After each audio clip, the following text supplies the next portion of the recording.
that you guys would think, oh, it couldn't have happened. And I mean, I was thinking of some basic things and then other things as well. One was I was a fellow with a baby, and I had to find someplace to pump. And every day was someplace different. And I had this different closet behind a curtain that I hoped nobody would open.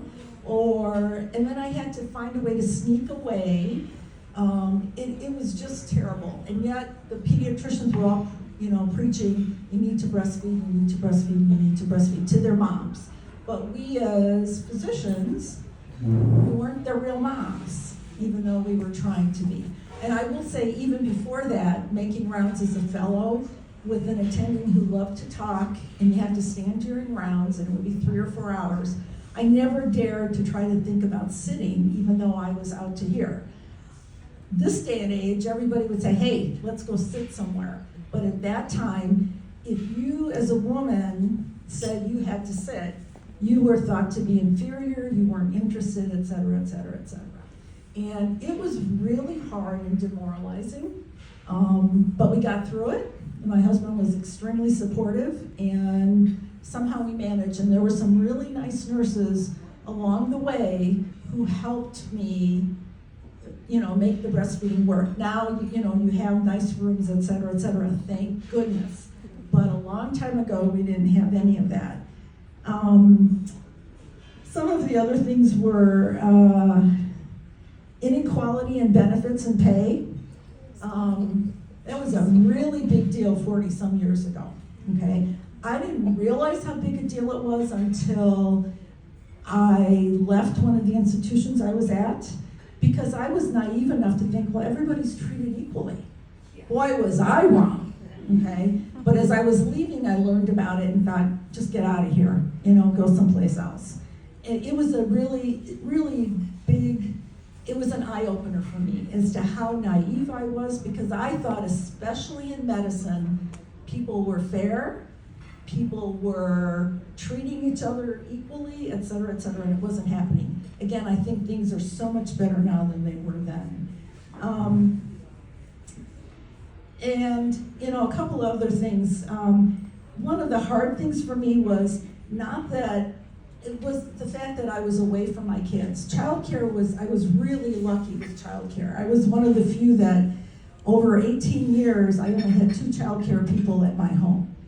I mean, that was just, I was so blessed. But it was the fact that I was away from my kids, that's what was really hard for me. And I had nobody to talk to about it. Because if I talked to anybody about it, they thought it was, well, what are you in medicine for? Or, well, you shouldn't have had kids, or et cetera, et cetera. And I really did get a lot of that. I actually got it from people who were non-medical people who said to me, you're gonna leave your kids? You're gonna go to work? I mean, I really had people, almost attack me about this, and I was like, well, I'm never going to that party again. I'm invited back to that mom's group. No. Okay. But the silver lining there was that my husband, who was phenomenal, he got to do things with our kids that none of his friends ever did, because the guys just didn't do it then. He gave our kids a bath. He changed their diapers all the time. He did this and that. And, years later, his friends would say to him, boy, were you lucky you got to spend that kind of time with your kids. But at the time, nobody noticed that, basically. I think another thing was the fact that what was difficult was I really felt for a long time that you had to tough it out. There was really nobody to talk to, because you always felt like, well, it's my problem. I need to tough it out. Nobody else is going through the same thing. And they weren't. When I was a resident, I was the only one with the baby. But even then later, as a young junior attending, you just felt like if you tried to talk to somebody about it, you were weak or you weren't doing well. And it was hard to find people to talk to. But as a junior attending, I actually pulled together a couple of my attendings who were mentors and said, let's all sit and talk. And then we started together, again, at another institution, a whole group of women getting together like this, and we did it about every quarter, and it was phenomenal. So you have to kind of go out and try to find your mentors. There weren't as many when I was in training and early on, but obviously there's many more, and look at this group, it's phenomenal. So I appreciate the fact that I was asked to come back and be here. I think that's really, I can't tell you how much it meant to me. But things are much better, and you just have to keep moving forward and find your mentors and know that you're not alone.